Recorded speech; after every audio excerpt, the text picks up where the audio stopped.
Hello जय हिंद साथियों। जैसा कि आप लोग देख पा रहे होंगे, आज हम पार्ट 2 करेंगे साइंस के इम्पोर्टेंट न्यूमेरिकल्स।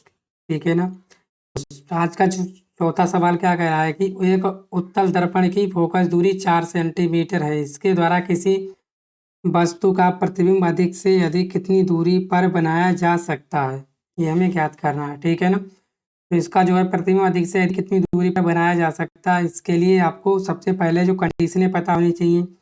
और उससे पहले अगर आपने मेरा फर्स्ट वीडियो ना देखा हो न्यूमेरिकल्स का, देख लीजिए जाके, क्योंकि उसमें मैंने आपको सारी जानकारी प्रोवाइड करा दी है, दे दी है। ठीक है ना। तो चलिए सबसे पहले हम जान लेते हैं कि आपका उत्तल दर्पण होता क्या है। ठीक है, हमने उत्तल दर्पण में जो है दो ही बातें पढ़ी थी। क्या पढ़ी थी सर? एक तो उत्तल दर्पण की फोकस दूरी प्लस में लेते हैं। ठीक है ना। बोलोगे जी सर। और वस्तु की दूरी क्या लेते हैं? माइनस में लेते हैं। तो हमेशा ही हमेशा दोनों दर्पणों में होता है, चाहे वो आपका उत्तल हो चाहे वो आपका अवतल हो जाए। ठीक है ना। और हमने आपकी दो ही कंडीशनें पढ़ी हैं उत्तल दर्पण में। एक कौन सी? एक कंडीशन वो जब वस्तु कहाँ रखी हो? अनंत पर रखी हो। और ये कहाँ? जब वस्तु कहाँ रखी हो? आपके ध्रुव और अनंत के बीच में। ये हमने दो कंडीशनें पढ़ी उत्तल दर्पण में। ठीक है, तो यहाँ पे दे रखा है उत्तल दर्पण की आपको क्या दे रखी है? फोकस दूरी दे रखी है, यहाँ लिख लीजिए आप। ठीक है, उत्तल दर्पण की क्या दे रखी है आपको? उत्तल दर्पण की फोकस दूरी। जैसा मैं लिख रहा हूँ वैसे पेपर में लिखाना है, क्योंकि सवाल जो है आप देख पा रहे हो आपका आया हुआ है कितना है? 10 सेंटीमीटर। ठीक है ना। बोलोगे जी सर। आप उत्तल दर्पण बनाते कैसे हो, एक बार ये भी बता दीजिए। ये होता है आपका कौन सा? उत्तल दर्पण। यही तो होता है, बोलोगे उत्तल दर्पण। होता नहीं होता है? बोलोगे जी सर, यही उत्तल दर्पण होता है। ठीक है ना। चलिए, ये आपका क्या होता है? आपका उत्तल दर्पण होता है। ये होता नहीं होता है? ध्यान से देखिएगा। देखो मैं आपको बता दे रहा हूँ दोनों यहाँ पे पीछे। ठीक है ना, जिससे कि आपको कंफ्यूजन ना रहे। चलिए, ये यही तो है आपकी, क्या बोला गया? यही तो है आपका उत्तल दर्पण, है कि नहीं? जब वस्तु कहाँ रखी हो? अनंत पर रखी हो। और ये है आपका उत्तल दर्पण का ये वाला चित्र, देख पा रहे हो ना? मैं यही बना रहा हूँ। ठीक है ना, इस तरह से है। इस तरह से है आपका चित्र। बोलोगे जी सर। आप जानते हो ये क्या होती है? आपकी मुख्य अक्ष होती है। होती नहीं होती है आपकी मुख्य अक्ष? बोलोगे जी सर। और यहाँ पे क्या होता है? आपका ध्रुव होता है। और यहाँ पे क्या होता है? आपका केंद्र होता है। आप जानते हो ये क्या होता है? आपका ये फोकस होता है, ये वाला। ये क्या होता है? ध्रुव। ये ध्रुव यहाँ पे होता है आपका। ध्रुव कहाँ होता है? दर्पण के मध्य बिंदु को बोलते हैं ध्रुव। और यहाँ से यहाँ तक की आप कितनी देर की? 10 सेंटीमीटर। अगर यहाँ से यहाँ तक की दूरी 10 सेंटीमीटर, तो यहाँ से यहाँ तक कितनी हो जाएगी? यहाँ से यहाँ तक, यहाँ से यहाँ तक कितनी हो जाएगी? बोलोगे 20 सेंटीमीटर। क्यों? आप जानते हो फोकस दूरी जो है वक्रता त्रिज्या की आधी होती है। तो वक्रता त्रिज्या फोकस दूरी की कितनी हो जाएगी? दोगुनी हो जाएगी। हो जाएगी नहीं हो जाएगी? बोलोगे जी सर। मान लीजिए आपने वस्तु कहाँ रखी? अनंत पे रख दी है, यहाँ पे रख दी वस्तु। अनंत पे रख दी आपने वस्तु यहाँ पे। आप जानते हो कि हमने आपको कंडीशनें बताई थी 3। जब कोई प्रकाश किरण आपके मुख्य अक्ष के समांतर जाती है तो क्या होता है? उसका दर्पण पे क्या होता है? परावर्तन होता है। परावर्तन के बाद क्या होता है? ठीक है ना, जिधर भी जाना चाहे उधर जा सकती है। ठीक। और दूसरी कंडीशन बताई, जब कोई वस्तु अगर आपसे ध्रुव से जा रही है तो वो जो है, जब कोई वस्तु आपकी वक्रता केंद्र से होकर गुजरती है तो वो है उसी माध्यम में वापस लौट जाती है, जैसे जो है किरण आपकी आई है। ठीक है ना। चलिए मैं आपको दिखाता हूँ। मान लीजिए एक किरण आई है आपकी, मान लीजिए ए बी क्या है? आपकी वस्तु है। यहाँ से हमने मुख्य अक्ष के समांतर प्रकाश किरण चलाई। यहाँ पे दर्पण में क्या होगा? इसका परावर्तन होगा। उत्तल दर्पण की ये खास बात होती है, ये प्रकाश किरणों को क्या करता है? फैला देता है। इस तरह से ये कर देगा, इसका परावर्तन होगा, इस तरह से हो जाएगा। एक हमने इस तरह से कर ली। इस भी किसका भी क्या होगा? बोलोगे परावर्तन होगा। तो कहाँ से जाएगी? बोलोगे इसका इस तरह से हो जाएगी, फैल जाएगी। ठीक है, ये क्लियर हो गया। और दूसरी कहाँ से जाती है? दूसरी बोलोगे सर वक्रता केंद्र से। मान लीजिए आपने दूसरी किरण ऐसे कर दी, तो ये कहाँ से जाएगी? आप देखिए, इतनी सी बात आपको क्लियर हो गई। वक्रता केंद्र जैसी जाती है वैसी वापस हो लेती है। बोलोगे जी सर, ये तो आपका पहली कंडीशन है। तो अगर हम क्या करें, इन किरणों को क्या करें? पीछे हटाएं। मान लीजिए इनको क्या करें? पीछे हटाएं। तो पीछे हटाते तो हमें क्या लग रहा है? हमें लग रहा है कि ये क्या हो रहा है? आपका फोकस पे मिल रही है। क्या लग रहा है हमें?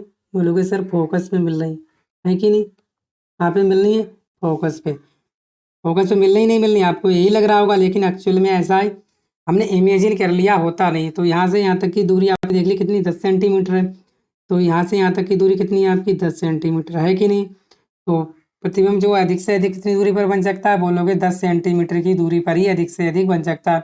और दूसरी कंडीशन क्या थी आपकी, दूसरी कंडीशन ये थी कि जब वस्तु आप कहाँ रख दो, ध्रुव और अनंत के बीच में रख दो, ठीक है ना। जब दूसरी कंडीशन क्या थी, ये वाली देखी, ये तो पहली कंडीशन हो गई है कि नहीं, बोलोगे जी सर। दूसरी कंडीशन ये देखो, दूसरी कंडीशन ये है जब वस्तु आपने कहाँ रख दी, अनंत और ध्रुव के बीच में रख दी, अनंत और कहाँ रखी आपने, ध्रुव के बीच में रख दी, तो ये कंडीशन है दूसरी। तब आपका प्रतिबिंब कहाँ पे बना, तब प्रतिबिंब ये बना, मतलब फोकस से क्या बना, थोड़ा पीछे बन गया, ठीक है ना। तो फोकस से क्या बन गया, थोड़ा पीछे बन गया। आप देख पा रहे होगे फोकस से क्या हो गया, थोड़ा पीछे हो गया, ठीक है ना। आप देख पा रहे हो ना, बोलोगे जी सर हम देख पा रहे हैं। ना समझ में आप देख लीजिए। आप देखो ये दूरी कहाँ, यहाँ से कहाँ तक थी, बोलोगे यहाँ से यहाँ तक थी आपकी 10 सेंटीमीटर, थी या नहीं थी, बोलोगे जी सर। अब जो आपने वस्तु रखी ध्रुव और कहाँ, उसके ध्रुव और कहाँ रखी, अनंत के बीच में। अब जी दूरी क्या हो गई आपकी, कम गई, फोकस दूरी क्या हो गई, कम हो गई। तो कहने का मतलब मेरा यही है कि जो उत्तल दर्पण द्वारा जो प्रतिबिंब जो होता है वो अधिक से अधिक कितनी, 10 सेंटीमीटर तक ही बन सकता है, ठीक है। इससे ज़्यादा आपका नहीं बन सकता है, ठीक है ना। जितनी फोकस दूरी होती है उतना ही आपका प्रतिबिंब अधिक से अधिकतम दूरी पर बन सकता है, ठीक है ना। अगर यहाँ पे लाओगे तब प्रतिबिंब और यहाँ पे बनेगा, फिर यहाँ पे बनेगा, मतलब कि कम ही होता चला जाएगा। और आपसे सवाल में क्या पूछा है, आप सवाल देख लीजिए। सवाल में पूछा यही है कि आपका जो प्रतिबिंब है अधिक से अधिक कितनी दूरी पर बन सकता है, बनाया जा सकता है। तो क्या लिखोगे, ठीक है ना, उत्तल, ऐसे लिख लेना, उत्तल दर्पण में, ये चित्र बना देना पेपर में, अधिक से अधिकतम से अधिकतम 10 सेंटीमीटर तक ही बनाया जा सकता है। ये आपका राइट आंसर हो गया, ठीक है, क्लियर हो गया। ये चित्र बना देना आप लोग, ठीक है, समझा देना, समझाना है ही नहीं, आप ये चित्र बना देना, ठीक है, बस हो जाएगा। चलिए नेक्स्ट सवाल देखें, सवाल नंबर 2 हम लोग देखेंगे अब, ठीक है ना। सवाल नंबर 5 हमने आपके 3 नंबर तक कर दिए थे, ये हमारा चौथा है, इसीलिए अब मेरा आगे कौन सा, 5वां सवाल। तो 5वां सवाल क्या कह रहा है, बोला कि एक अवतल दर्पण की फोकस दूरी 5 सेंटीमीटर है, इसके सामने 10 सेंटीमीटर की दूरी पर रखी वस्तु का प्रतिबिंब कहाँ पर बनेगा, क्या यह वास्तविक होगा। तो ये आपको बताना है, ठीक है ना। अवतल दर्पण की आप सबसे पहले क्या लिखोगे, बोलोगे सबसे पहले हम लिखेंगे अवतल दर्पण के लिए, इसके लिए लिखोगे, बोलोगे अवतल दर्पण के लिए, ठीक है ना। और क्या क्या आपको दिया है वो लिखोगे, दिया है अवतल दर्पण के लिए लिखा, हमने लिख दिया दर्पण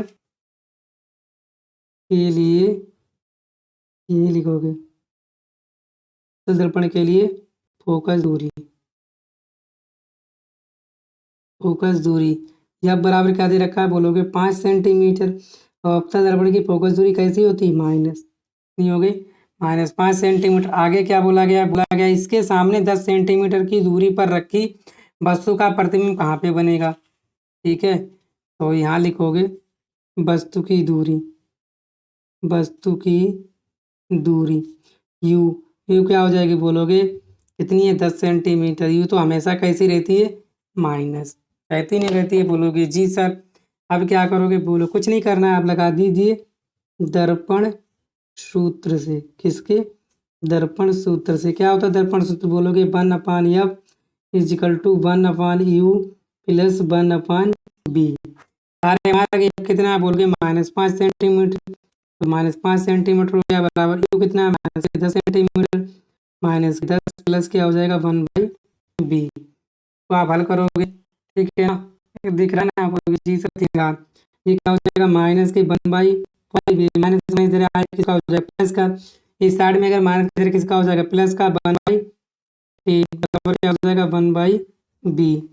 तो यहाँ से कितना हो जाएगा, बोलोगे सर कितना एलसीएम हो जाएगा 10, कैसे एलसीएम लेते हैं वो मैंने आपको बता रखा है।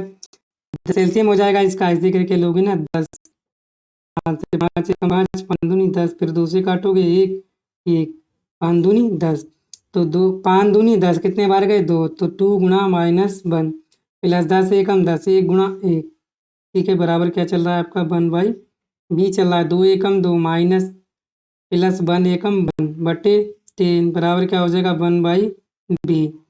यहाँ से क्या हो जाएगा माइनस के 1/10 बराबर 1/b। फिर से गुणा करोगे जैसा कि हमने बताया था आप लोगों को, तो क्या हो जाएगा माइनस के b बराबर हो जाएगा 10, तो b बराबर कितना हो जाएगा बोलोगे सर माइनस के 10 सेंटीमीटर। क्या हो जाएगा बोलोगे माइनस के 10 सेंटीमीटर। ठीक है, क्या पूछा था आपसे, तो प्रतिबिंब जो बनेगा कैसा होगा आपका, ठीक है, माइनस के 10 सेंटीमीटर। ठीक है, आपसे पूछा क्या है प्रतिबिंब कहाँ पर बनेगा, बोलोगे कहाँ बनेगा वस्तु की ओर बनेगा। ठीक है, प्रतिबिंब कहाँ बनेगा वस्तु की ओर बनेगा, क्या ये वास्तविक होगा, बोलोगे हाँ, यहाँ पे ऐसे लिख दोगे प्रतिबिंब वस्तु की ओर बनेगा, ऐसे लिख देना वस्तु की ओर बनेगा, ये आपका पहला हो गया। दूसरा क्या बोला, हाँ क्या ये वास्तविक होगा, हाँ हाँ ये वास्तविक होगा, ऐसे पेपर में लिख देना, एग्जामिनर का बाप भी नंबर आपके नहीं काट सकता है। हाँ ये वास्तविक होगा। क्लियर हुआ, बोलोगे जी सर। वस्तु की ओर आप जानते हो बीज है, जब तभी तो आया आपका माइनस के 10 सेंटीमीटर, जब वो कहाँ बना वस्तु की ओर बना तभी तो माइनस होगा, अगर दर्पण से पल्ले पार बनता तो प्लस में आ जाता। ठीक है, ऐसे करके लिख देना, आपका सही सवाल है। आगे चलते हैं, क्लियर हो गया, बहुत ही आसानी से भाषा में हमने इसको समझा। आगे सवाल नंबर हम लोग 6 से देखने वाले, ठीक है ना, 6। भाव तथा कांच में प्रकाश की चालें क्रमशः 3 × 10⁸ मीटर पर सेकंड तथा 2 × 10⁸ मीटर पर सेकंड है। वायु के सापेक्ष कांच का अपवर्तनांक ज्ञात कीजिए। ठीक है ना, चलिए सवाल नंबर हमारा कौन सा है 6, इसको आप लोग देखिएगा ध्यान से, इसका प्रयोग करते हैं। ये रखा है वायु में प्रकाश की चाल, सबसे पहले क्या लिखोगे दिया है, ये तो आपको लिखना ही लिखना है, चाहे अंग्रेजी में लिखना चाहे हिंदी में। दिया है वायु तथा कांच में प्रकाश की चाल, सबसे पहले लिखोगे वायु में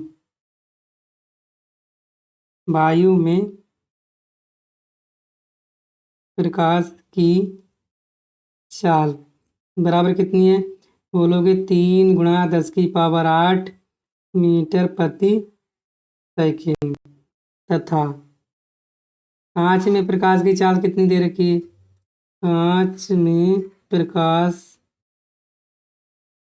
की चाल कितनी हो जाएगी, वायु में प्रकाश की चाल लो मान लो क्या b, कांच में मान लो क्या g।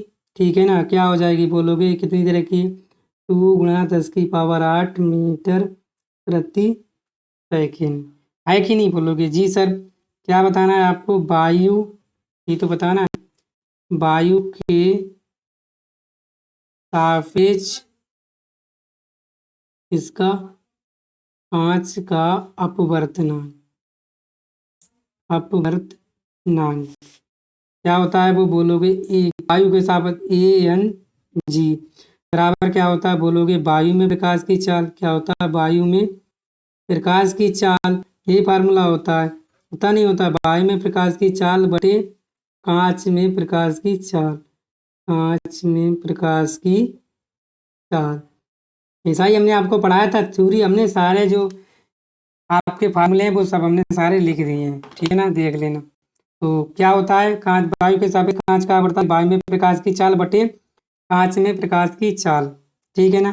तो क्या हो जाएगा आपका ANG बराबर, बोलोगे सर वायु में प्रकाश की चाल दे रखी कितनी 3 × 10⁸, कांच में कितनी दे रखी बोलोगे 2 × 10⁸। ठीक है ना, इसको आप लोग हल करोगे तो क्या हो जाएगा ANG बराबर, देखो यहाँ से क्या बचेगा आपका 3/2 × 10⁻, कितनी 8, ये 10⁻8 का है में प्लस में ऊपर जाए क्या हो जाए माइनस के गुणा क्या हो जाएगा 10⁻−8, प्लस गुणा में घातें क्या होती जुड़ती हैं तो प्लस माइनस क्या हो जाएगी कट जाएंगी, तो ANG बराबर क्या आ जाएगा 3/2, 2 से काटोगे 2 एकम 2, 2 पंजे 10, कितना आ गया बोलोगे सर 1.5, कितना आ गया 1.5, यही क्या आपका राइट आंसर है। क्लियर हो पा रहा है आपको, बहुत ही सिंपल सी सादा भाषा में मैंने आपको क्लियर किया इस सवाल को, इससे बेहतरीन और लाजवाब कुछ नहीं हो सकता है।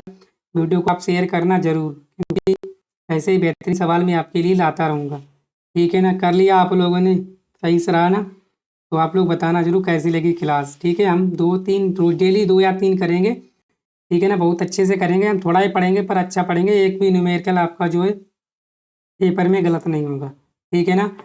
तो यहाँ पे आपने लिखा लिया ना, वायु के सापेक्ष कांच का आवर्तन क्या होता है? वायु में प्रकाश की चाल बटे कांच में प्रकाश की चाल। तो आज के लिए इतना ही रखेंगे, मिलते हैं कल नेक्स्ट वीडियो में। तब तक के लिए अपना ख्याल रखिए। चैनल पर नए चैनल सब्सक्राइब कर लीजिएगा, वीडियो पर शेयर भी कर दीजिएगा। ठीक है? Thank you.